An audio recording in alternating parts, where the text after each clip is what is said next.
کی قبولیت کے لیے، اپنے اپنے گناہوں کی بخشش کے لیے، مرحومین کی بلندی درجات کے لیے بلند تر صلوات۔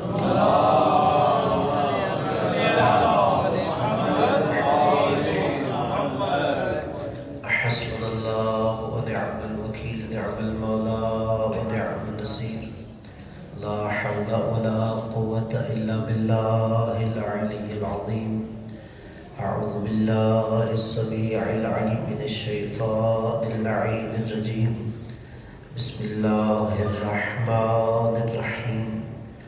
الحمد للہ الذی لا یبلغ مدحتہ القائلون، ولا يحصي نعماءه العد، ولا يؤدي حقه المجتهدون، الذي لا يدركه بعد الهمم ولا يناله غوص الفتن، الذي ليس لصفاته حد محدود ولا نعت موجود ولا وقت معدود ولا أجل ممدود، فطر الخلائق بقدرته ونشر الرياح برحمته وبدد بالصخور ميدان أرضه، الصلاة والسلام على نبيه وصفيه وحبيبه وأمينه وحجته، النبي الأمي المكي المدني القرشي الهاشمي الأبطحي، سید الثقلین نبی الحرمین امام القبلتین وسیلتنا فی الدارین، جد الحسن والحسین ابی القاسم محمد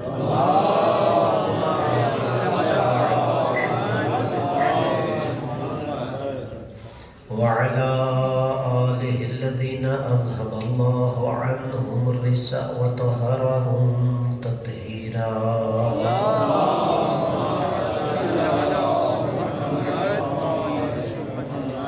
صلوات اللہ علی محبیہم ولعنت اللہ علی مبغضیہم، اما بعد فقد قال الہدی فی کتابہ العلی، بسم اللہ الرحمن الرحیم۔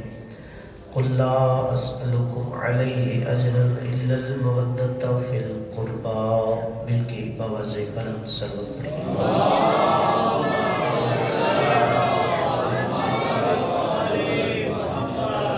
نعرہ تکبیر، نعرہ رسالت، نعرہ حیدری، حسینیت، یزیدیت، خاندان زہرا پہ بلند صلوات پڑھیے۔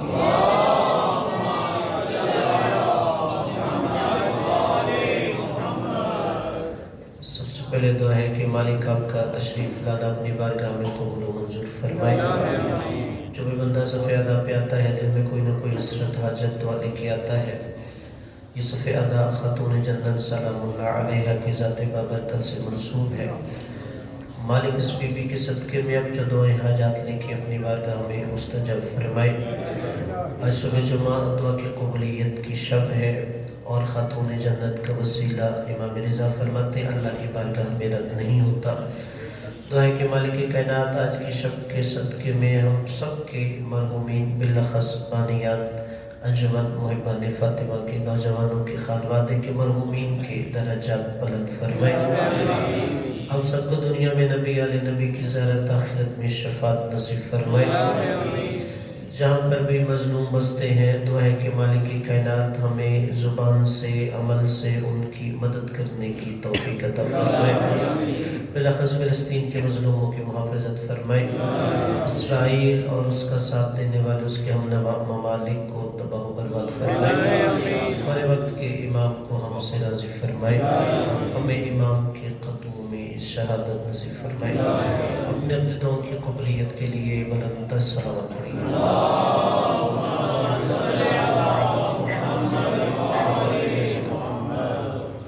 عزیزان گرامی، صاحبان دل وقار، برادران اسلام، یہ خمس مجالس کی آئی دوسری مجلس ادا، اس میں ہم نے سورہ شورى کی آیت نمبر 23 کے جز کو سرنامہ کلام قرار دیا تھا کہ اللہ نے فرمایا قل، میرے حبیب اپنی امت سے کہہ لَأَسْأَلُكُمْ عَلَيْهِ أَجْرًا، مجھے رسالت پر کوئی معاوضہ نہیں چاہیے، کوئی اجرت نہیں چاہیے، کوئی مزدوری نہیں چاہیے، إِلَّا الْمَوَدَّةَ فِي الْقُرْبَى، اس کی اجرت معاوضہ مزدوری صرف یہ ہے میرے قربہ سے مودت کرو۔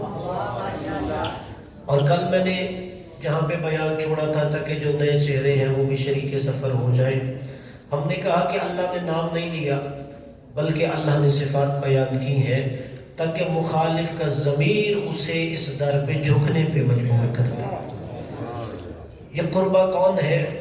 ہم نے کہا یہ قربہ ایسے ہیں جن سے محبت اللہ کی بارگاہ میں نیکی شمار ہوتا ہے۔ یہ قربہ وہ ہے اتنی عظیم ہستیاں کہ اگر ایک عدل کا ترازو نصب کر دیا جائے، اس کے ایک پلڑے میں اگر رسالت رکھ دو تو دوسرے پلڑے میں قربہ تل سکتے ہو۔ اور پھر ہم نے یہ بھی بیان کیا کل کہ قربہ یہ وہی ہے جن پر نماز میں درود پڑھا جاتا ہے۔ اور یہاں سے آج کی بات کا آغاز کرتا ہوں کہ قربہ وہ ہے جن پر نماز میں درود پڑھا جاتا ہے۔ اور یہاں سے ایک مسئلہ بھی حل ہوتا ہے۔ اکثر کہا جاتا ہے کہ شاید مولا علی ہر ایک کے پیچھے نماز پڑھ لیتے تھے، کہ علی شاید فلاں کے پیچھے بھی پڑھ لیتے ہو، فلاں کے پیچھے بھی پڑھ لیتے ہو، یا فلاں کے پیچھے بھی پڑھ لیتے ہو۔ قبلہ علی تو بہت بلند ہے، علی کا شیعہ بھی غیر عادل کے پیچھے نہیں پڑھتا۔ کبھی ایسا ہوا ہو کہ آپ دو مومن اکٹھے جا رہے ہو، موٹر وے پہ سفر کر رہے ہو، اگر آپ وہاں پہ ریسٹ ایریا میں رکے، آپ کہیں چلو جس کی داڑھی ہے اسے آگے کر دیتے ہیں؟ نہیں، آپ کی مسلک میں جس کی اقتدا کی جاتی ہے اس کی شرائط ہوتی ہے۔ تو علی کا شیعہ بھی غیر عادل کے پیچھے نماز نہیں پڑھتا۔ اپنے نوجوان دوستوں کے لیے دلیل ہدیہ کر رہا ہوں کہ علی ہر ایک کے پیچھے نماز پڑھ سکتے ہیں۔ اچھا مجھے یہ بتاؤ، وہ جو آگے کھڑا ہو کے نماز پڑھا رہا ہوگا اور علی پیچھے پڑھ رہے ہوں گے، کیا وہ نماز میں درود پڑھتا ہوگا؟ جسے جملہ سمجھ آیا ہے، جسے سمجھنا ہے خاموش رہنا مجبوری ہوگی۔ پوچھ رہا ہوں، وہ جو آگے نماز پڑھا رہا تھا اور اگر فرض کرو علی پیچھے کھڑے ہو، وہ جو آگے کھڑا ہے کیا وہ نماز میں درود پڑھتا ہوگا؟ یقیناً درود پڑھتا ہوگا، پھر ہی تو کل میں نے کہا نماز قبول ہوتی ہے۔ اچھا یہ پھر کیسا نمازی ہے اور کیسا امام اور مقتدی ہے کہ نماز میں درود پڑھنے والا آگے کھڑا ہے، جس پر درود پڑھ رہا ہے وہ پیچھے کھڑا ہے۔ یہ کیسے ہے کہ درود پڑھنے والا آگے ہے اور وہ جس پر درود پڑھ رہا ہے وہ اس کے پیچھے کھڑا ہے؟ اور اگر جملہ اور آسان کر دوں، ہمارا یہ عقیدہ ہے 12 اماموں میں مولا علی سب سے افضل ہے، اور اس کی دلیل نبی کی حدیث ہے۔ نبی نے فرمایا الحسن والحسین سید شباب اہل الجنہ وابوہما افضل منہما، کہ حسن و حسین جوانان جنت کے سردار ہیں اور ان کے بابا ان سے بھی افضل ہیں۔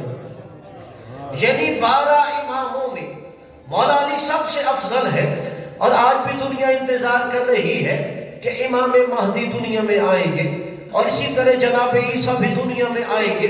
یہ صحیح بخاری میں حدیث ہے کہ نبی نے فرمایا کیف انتم، مسلمانوں تمہاری کیا حالت ہوگی کہ جب مریم کا بیٹا بھی دنیا میں آئے گا، زہرا کا بیٹا بھی دنیا میں آئے گا، اللہ نے فاطمہ کے بیٹے کو بھی زندہ رکھا، مریم کے بیٹے کو بھی زندہ رکھا۔ نبی نے کہا اس وقت تمہاری کیا حالت ہوگی جب مریم کا بیٹا پیچھے کھڑا ہوگا، فاطمہ کا بیٹا آگے کھڑا ہوگا۔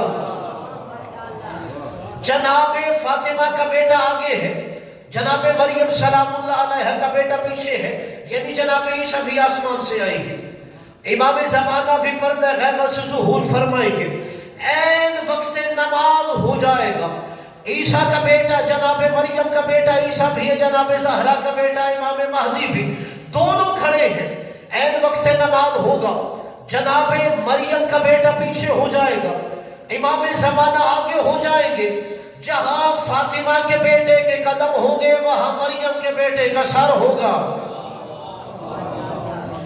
کہ جہاں جناب فاطمہ کے بیٹے کے قدم ہے وہاں جناب مریم کے بیٹے کا اب قبلہ خود فیصلہ کرو، جب علی کا 11واں بیٹا عیسیٰ جیسے نبی کے قدموں میں نماز نہیں پڑھتا تو علی کسی گنہگار کے پیچھے کیسے پڑھ سکتا ہے؟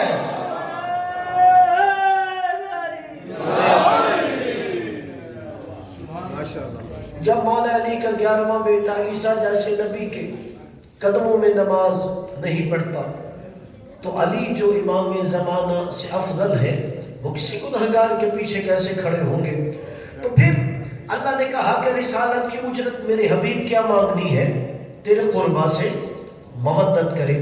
اب جاؤ میرے عزیز دوستو بزرگوں، اپنے مرضی کا قرآن اٹھا لو، سوائے ہمارے نبی کے کسی نبی نے امت سے اجر رسالت نہیں مانگا۔ آپ 1.25 لاکھ انبیاء کی سیرت پڑھیے، آپ جائیے انبیاء کے قصص پڑھیے، اور قرآن میں آیتیں موجود ہیں۔ اللہ کے پہلے رسول جناب نوح علیہ السلام، بچوں کے لیے جملہ کہہ رہا ہوں، نبوت جناب آدم سے چلی تھی اور رسالت جناب نوح سے چلی تھی۔ پہلے نبی جناب آدم تھے، پہلے رسول جناب نوح علیہ السلام تھے۔ انبیاء 1,24,000، ان میں رسول صرف 313 تھے۔ اللہ کے پہلے رسول جناب نوح علیہ السلام، انہوں نے قوم کو تبلیغ کی، قوم نے لبیک کہا۔ اب جب قوم دین اسلام کو قبول کر رہی تھی، اب وہی قوم جناب نوح کے دروازے پہ آئی، کہا اے اللہ کے رسول ہم آپ کو اجر رسالت دینا چاہتے ہیں۔ اب جو جناب نوح نے جواب دیا وہ قرآن کی آیت میں اللہ نے اتار دیا۔ قوم نے کہا ہم آپ کو اجر رسالت دینا چاہتے ہیں۔ جناب نوح علیہ السلام نے کہا ان اجری الا علی اللہ، مجھے اجر رسالت تم سے نہیں اللہ سے چاہیے۔ یعنی ہمارے نبی اجر رسالت مانگ رہے ہیں۔ جناب نوح نے کیا کہا ان اجری الا علی اللہ، مجھے اجر رسالت تم سے نہیں اللہ سے چاہیے۔ جناب نوح سے نبوت و رسالت کا سلسلہ بڑھتا ہوا آگے جناب ابراہیم علیہ السلام تک آ گیا۔ اب جناب ابراہیم نے قوم کو تبلیغ کی، قوم جناب ابراہیم کے دروازے پہ آ گئی کہ اے اللہ کے نبی ہم آپ کو اجر رسالت دینا چاہتے ہیں۔ جو جواب جناب ابراہیم نے دیا وہ اللہ نے قرآن کی آیت کی زینت بنا دیا۔ جناب ابراہیم نے قوم سے کہا ان اجری الا علی رب العالمین، مجھے اجر رسالت تم سے نہیں چاہیے، مجھے اجر رسالت وہ دے گا جو عالمین کا پالنے والا ہے۔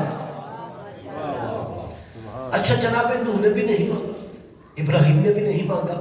ذہن میں رکھیے ہمارے نبی امت سے اجر رسالت مانگ رہے تھے۔ اب یہی انبیاء کا تسلسل آگے بڑھتا ہوا جناب موسیٰ علیہ السلام تک آ گیا۔ جناب موسیٰ نے قوم کو تبلیغ کی، قوم نے دعوت پہ لبیک کہا، وہی قوم جناب موسیٰ کی دروازے پہ آ گئی کہ اے اللہ کے نبی ہم آپ کو اجر رسالت دینا چاہتے ہیں۔ جو جواب جناب موسیٰ نے کہا وہ بھی اللہ نے قرآن کی آیت کی زینت بنا دیا۔ جناب موسیٰ نے کہا ان اجری الا علی الذی فطرنی، مجھے اجر رسالت تم سے نہیں چاہیے، مجھے اجر رسالت وہ دے گا جس نے مجھے پیدا کیا ہے۔ اب ہم خدا کی بارگاہ میں عرض کرتے ہیں کہ بارے یہاں یہ ماجرا کیا ہے؟ صلوات پڑھیے محمد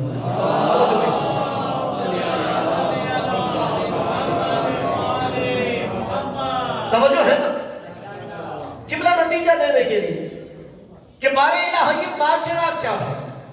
جناب آدم سے لے کے جناب عیسیٰ تک امت انبیاء کے دروازے پہ آ رہی ہے کہ جو چاہتے ہو اجر رسالت لے لو، مگر کوئی نبی اجر رسالت نہیں امت سے مانگ رہا۔ جناب نوح نے کہا مجھے اجر رسالت اللہ عطا کرے گا۔ جناب ابراہیم نے کہا جو عالمین کا رب ہے وہ اجر رسالت دے گا۔ جناب موسیٰ نے کہا جس نے پیدا کیا وہ اجر رسالت دے گا۔ بارے اللہ آدم نے اجر رسالت امت سے نہیں مانگا، نوح نے نہیں مانگا، ابراہیم نے نہیں مانگا، موسیٰ نے نہیں مانگا، جناب عیسیٰ نے نہیں مانگا۔ کیا وجہ ہے؟ کوئی نبی نہیں مانگ رہا تھا، ہمارا نبی کیوں مانگ رہا تھا؟ ہر نبی تو کہہ رہا تھا اللہ کے پاس اجر رسالت ہے۔ عجب نہیں، خدا کہے آدم سے لے کے عیسیٰ تک ہر نبی یہی کہتا رہا میرا اجر رسالت اللہ کے پاس ہے۔ جب میں نے نبیوں کا سردار بھیجا، جب میں نے آخری رسول بھیجا، اب میں نے کہا قل لا اسألکم علیہ اجرا الا المودۃ فی القربى، میرے حبیب اجرت یہ ہے کہ میرے قربا سے مودت کرو. یہ محمد صرف اپنی رسالت کا اجر نہیں مانگ رہا، 1.25 لاکھ نبیوں کی رسالت کا اجر مانگ رہا ہے. وہ جو سارے انبیاء کہہ رہے تھے اللہ کی بارگاہ میں رسالت جمع ہے، آدم سے لے کے عیسیٰ تک ہر نبی کا دل رسالت جمع ہو گیا. اور پھر جب سید الانبیاء گئے، اب اللہ نے کہا قل میرے حبیب آپ امت سے کہو رسالت کی اجرت ہم سب کی مانگ رہے ہیں، اور رسالت کی اجرت یہ ہے میرے قربا سے مودت کرو. اب کہا قربا سے مودت ہے. اب اللہ نے پھر سورہ روم میں کہا وَآتِ ذَا الْقُرْبَ حَقَّهُ کہ اے محمد اپنے قربا کا حق انہیں دے دو. اب قربا سمجھنے کے لیے پہلی سورہ شورى کی آیت 23 ہے، دوسری سورہ روم کی آیت میں اللہ نے کہا وَآتِ ذَا الْقُرْبَ حَقَّهُ کہ اپنے قربا کا حق انہیں دے دو. اب تفسیر در منصور برادران اہل تسنن کی تفسیر ہے، علامہ جلال الدین سیوطی کی لکھی ہوئی. اب جب جناب جبرائیل علیہ السلام آئے تو نبی تو جانتے تھے، مگر اپنی امت کو سمجھانے کے لیے کہا کہ بارے الہ کون سا حق میں نے کس سے دینا ہے. اللہ نے جبرائیل کو کہا جا محمد کو کہہ دے کہ فدق کا حق فاطمہ کو دے دے. اہل سنت علامہ جلال الدین سیوطی نے اس آیت کا ذکر میں لکھا. اور پھر ابو سعید خدری روایت کرتے ہیں صحابی رسول کہ جناب سید الانبیاء نے کہا یا فاطمہ لکی فدق، اے فاطمہ یہ فدق تیری ملکیت ہے. اب آپ نے ایک جملے پہ توجہ کرنی ہے. اب مجھے داد خیرات میں نہ بھی دے، میں آپ سے راضی ہوں. اب فدق اللہ کے نبی کے پاس کیسے آیا؟ اب سورہ حشر کی آیت نمبر 6 اور آیت نمبر 7 ہے وَمَا آفَاءَ اللَّهُ مِنْهُ فَمَا أَوْجَفْتُمْ عَلَيْهِ مِنْ خَيْلٍ وَلَا رِكَابٍ. سورہ حشر آیت نمبر 6 کہ میرے حبیب اللہ نے جو آپ کو مال فے میں سے عطا کیا ہے، اس پر مسلمانوں تم نے کوئی گھوڑے نہیں دوڑائے، تم نے کوئی اونٹ نہیں دوڑائے. یعنی مسلمانوں نے جنگ نہیں کی، اللہ نے مال فے نبی کو دے دیا. یہ آیت نمبر 6 تھی. اس سے اگلی آیت نمبر 7 میں اللہ نے کہا وَمَا آفَاءَ اللَّهُ مِنْ أَهْلِ الْقُرَى فَلِلَّهِ وَلِلرَّسُولِ وَلِذِي الْقُرْبَى. جو اللہ نے مال فے اس دیہات میں سے نبی کو دیا ہے وہ اللہ کی ملکیت ہے اور اس کے رسول کی ملکیت ہے. یہ جو فدق تھا یہ مال فے تھا. ایک ہوتا ہے مال غنیمت، ایک ہوتا ہے مال فے. مال غنیمت اسے کہتے ہیں جب مسلمان لشکر کافروں سے جنگ کرتا ہے، جو مال حاصل ہوتا ہے اسے مال غنیمت کہتے ہیں. اس کی تقسیم کا بھی قرآن میں اصول ہے. اس کا 5واں حصہ خمس میں نبی کو دیا جاتا ہے اور باقی حصہ تقسیم کیا جاتا ہے 3 حصوں میں. ان میں ایک حصہ جو پیدل جنگ کر رہے تھے انہیں دیا جاتا ہے، 2 حصے جو سوار ہو کے جنگ کر رہے ہو انہیں دیا جاتا ہے. مگر یہ فدق مال غنیمت نہیں تھا، مال فے. جہاں مسلمانوں نے جنگ نہ کی ہو، کوئی گھوڑے نہ دوڑائے ہو، کوئی شمشیر نہ چلائی ہو، اس کے بعد جو کافروں سے نبی کو مال ملتا ہے اسے مال فے کہتے ہیں. یہ خالصتاً نبی کی ملکیت ہوتا ہے. اب فدق نبی کو کیسے ملا؟ 7 ہجری جب خیبر فتح ہو گیا. آپ جانتے ہیں خیبر کس نے فتح کیا؟ مولا آپ کو سلامت رکھے. یہ تو بچے کو پتا ہے کہ مولا علی کی تلوار سے ہی تو خیبر فتح ہو رہا تھا. جب خیبر فتح ہو گیا تو خیبر کے بچے کھچے یہودی فدق کے علاقے میں چلے گئے. یہ خیبر کے قریب ہی علاقہ تھا. انہوں نے وہاں جا کے اسلام کے خلاف سازشیں شروع کر دی. تو نبی نے مولا علی سے کہا کس لیے کہ یہ یہودی تمہاری تلوار کے ڈرے ہوئے ہیں. جملہ یہاں کہہ دو، جیسے 1400 سال پہلے لوگ علی کی تلوار سے ڈرتے تھے، آج 1400 سال بعد بھی علی کے چاہنے والوں کی تلوار سے ڈرتے ہیں. کہا جاؤ تم ان یہودیوں سے بات کرو. جیسے ہی مولا علی گئے تو یہودیوں نے کہا ہم علی تم سے جنگ نہیں کرنا چاہتے بلکہ ہم محمد سے صلح کرنا چاہتے ہیں اس بات پر کہ ہم آدھا اپنا مال مصطفیٰ کو ہدیتاً دے دیں گے۔ اب نبی کو فدق مال فے میں ملا ہے، اب یہ نبی کی ملکیت میں آ گیا ہے۔ یہ لفظ فدق بولا جاتا ہے، جو صحیح لفظ ہے فدق، اور فدق یہ جناب نوح کے پوتے کا نام تھا، اس کے نام پر یہ بستی بسائی گئی۔ اور عام طور پہ شاید سمجھا جاتا ہے فدق کوئی صرف ایک باغ تھا، صرف ایک باغ کا نام فدق نہیں تھا بلکہ پورے ایک علاقے کا نام فدق تھا۔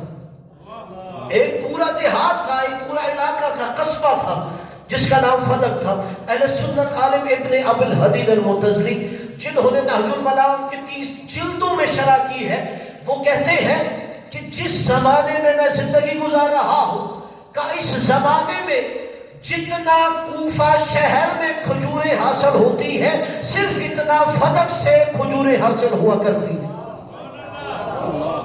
اور پھر انہوں نے اس کی مالیت لکھی ہے کہ فدق سے 24,000 دینار سے لے کر 70,000 دینار تک منافع ہوتا تھا۔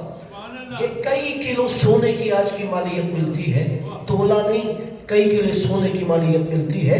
ویسے تو نہیں، حکومت نے فدق اپنے قبضے میں لیا تھا، یعنی ایک انتہائی وسیع و عریض علاقہ ہے کہ جہاں سے اقتصادی طور پہ فائدہ ہوتا تھا۔ اب نبی کے پاس وہ مال فے آیا، نبی نے وہ جناب سیدہ کو دے دیا۔ 7 ہجری میں جناب سیدہ کے پاس فدق آ گیا تھا۔